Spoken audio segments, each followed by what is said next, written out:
you know, there's this idea that people have a conscience. And you know what the conscience is. It's this feeling or voice you have in your head just before you do something that you know is stupid, telling you that probably you shouldn't do that stupid thing. You don't have to listen to it, strangely enough. But you go ahead and do it anyways, and then, of course, exactly what the conscience told you was going to happen inevitably happens, so that you feel even stupider about it than you would if it happened by accident. Because you know, I knew this was going to happen, I got a warning it was going to happen, and I went and did it anyways. And the funny thing too is that conscience operates within people, and we really don't understand what the hell that is. So you might say, well, what would happen if you abided by your conscience for 5 years or for 10 years? What sort of position might you be in? What sort of family might you have? What sort of relationship might you be able to forge? And you can be bloody sure that a relationship that's forged on the basis of who you actually are is going to be a lot stronger and more welcome than one that's forged on the basis of who you aren't. Now, of course, that means that the person you're with has to deal with the full force of you in all your ability and your catastrophe, and that's a very, very difficult thing to negotiate. But if you do negotiate it, well, at least you have something, you have somewhere solid to stand, and you have somewhere to live, you have a real life, and it's a great basis upon which to bring children into the world, for example, because you can have an actual relationship with them instead of torturing them half to death, which is what happens in a tremendously large minority of cases. Well, it's more than that too, because, and this is what I'll close with, and this is why I wanted to introduce Solzhenitsyn's writings to you. You see, because it isn't merely that your fate depends on whether or not you get your act together and to what degree you decide that you're going to live out your own genuine being. It isn't only your fate, it's the fate of everyone that you're networked with.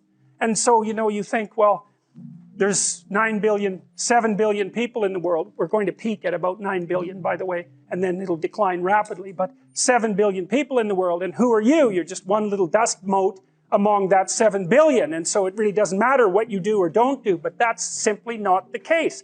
It's the wrong model, because you're at the center of a network. You're a node in a network. Of course, that's even more true now that we have social media. You'll know 1,000 people, at least over the course of your life. And they'll know 1,000 people each, and that puts you one person away from 1 million, and 2 persons away from 1 billion. And so that's how you're connected, and the things you do, they're like dropping a stone in a pond. The ripples move outward, and they affect things in ways that you can't fully comprehend, and it means that the things that you do and that you don't do are far more important than you think. If you can teach people to stand up in the face of the things they're afraid of, they get stronger. And you don't know what the upper limits to that are, because you might ask yourself, like, if for 10 years, if you didn't avoid doing what you knew you needed to do, by your own definitions, right, within the value structure that you've created, to the degree that you've done that, what would you be like? Well, you know, there are remarkable people who come into the world from time to time, and there are people who do find out over decades-long periods what they could be like if they were who they were, if they spoke their being forward. And they get stronger and stronger and stronger, and we don't know the limits to that. We do not know the limits to that. And so you could say, well, in part, perhaps the reason that you're suffering unbearably can be left at your feet, because you're not everything you could be, and you know it. And of course, that's a terrible thing to admit, and it's a terrible thing to consider, but there's real promise in it, right? Because it means that perhaps there's another way that you could look at the world, and another way that you could act in the world, so what it would reflect back to you would be much better than what it reflects back to you now. And so if your life isn't everything it could be, you could ask yourself, well, what would happen if you just stopped wasting the opportunities that are in front of you? You'd be, who knows how much more efficient? 10 times more efficient, 20 times more efficient. That's the Pareto distribution. You have no idea how efficient people get. It's off the charts. Well, and if we all got our act together collectively and stopped making things worse, because that's another thing people do all the time, not only do they not do what they should to make things better, they actively attempt to make things worse because they're spiteful or resentful or arrogant or deceitful or homicidal or genocidal or all of those things all bundled together in an absolutely pathological package. If people stopped really, really trying just to make things worse, we have no idea how much better they would get just because of that. So there's this weird dynamic that's part of the existential system of ideas between human vulnerability, social judgment, both of which are major causes of suffering, and the failure of individuals to adopt the responsibility that they know they should adopt. The two major problems that people face, obviously, are suffering, tragedy, and malevolence. And so that's the other thing that you're responsible for, is that you're supposed to look at the capacity for human evil as clearly as you possibly can, which is a very terrifying thing. You know, that causes post-traumatic stress disorder in people that aren't accustomed to it. And in the mythology that's associated with the encounter with evil, it's almost always the case that the entity that does the encountering, even if it does it voluntarily, is hurt by it.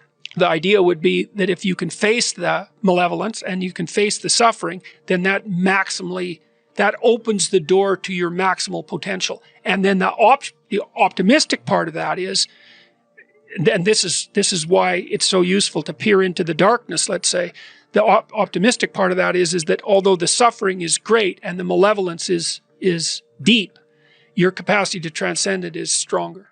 If you set out a path towards a goal, which you want to do because you need a goal and you need a path, because that provides you with positive emotion, right? So you set up something as valuable, so that implies a hierarchy. You set up something as valuable.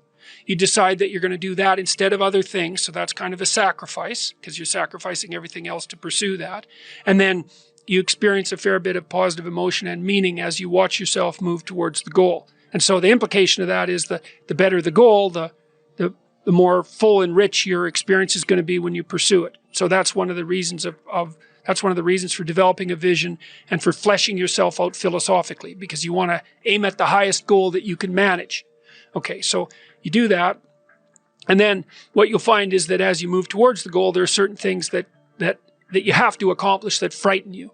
You know, maybe you have to learn to be a better speaker, a better writer, a better thinker, or you have to be better to people around you, or you have to learn some new skills and you're afraid of that, whatever, because it's going to stretch you if you pursue a goal, and so that'll put you up against challenges. Okay, so all the clinical data indicates, well, the opposite of safe spaces, as Jonathan Haidt has been pointing out, that what you want to do when you identify something that someone is avoiding that they need to do because they're afraid, you have them voluntarily confront it. And so you break it down. What you try to do, if you're a behavior therapist, is you break down the thing they're avoiding into smaller and smaller pieces until you find a piece that's small enough so they'll do it. And it doesn't really matter as long as they start it. You know, then they can put the next piece on and the next piece. And what happens is they don't get less afraid exactly. They get braver. It's like there's more of them. And here's why. So imagine you do something new, and that's informative, right? There's information in the action, and then you can incorporate that information and turn it into a skill and turn it into a transformation of your perceptions. So there's more to you because you've tried something new. So that's one thing.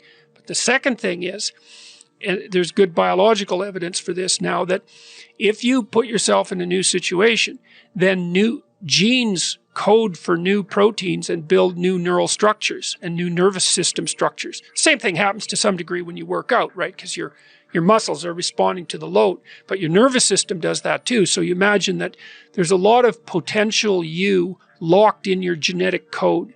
And then if you put yourself in a new situation, then the stress, that's the situational stress that's produced by that particular situation, unlocks those genes and then builds new parts of you.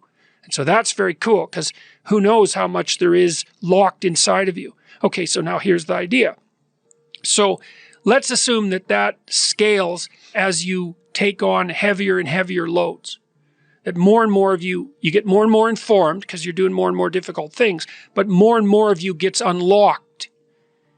And so then what that would imply is that if you got to the point where you could look at the darkest things, so that would be the abyss, right? That would be the deepest abyss. If you could look at the harshest things, like the most brutal parts of the suffering of the world and the malevolence of people and society, if you could look at that straight and directly, that would turn you on maximally. And so that's the idea of rescuing your father, because imagine that you're like the potential composite of all the ancestral wisdom that's locked inside of you biologically.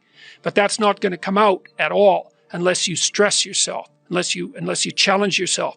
And the bigger the challenge you take on, the more that's going to turn on. And so that as you take on a broader and broader range of challenges and you push yourself harder, then more and more of what you could be turns on, and that's equivalent to transforming yourself into the ancestral father, because you're like the, what would you call it? You're the consequence of all these living beings that have come before you, and that's all part of your biological potentiality. And then if you can push yourself, then all of that clicks on, and that turns you into who you could be.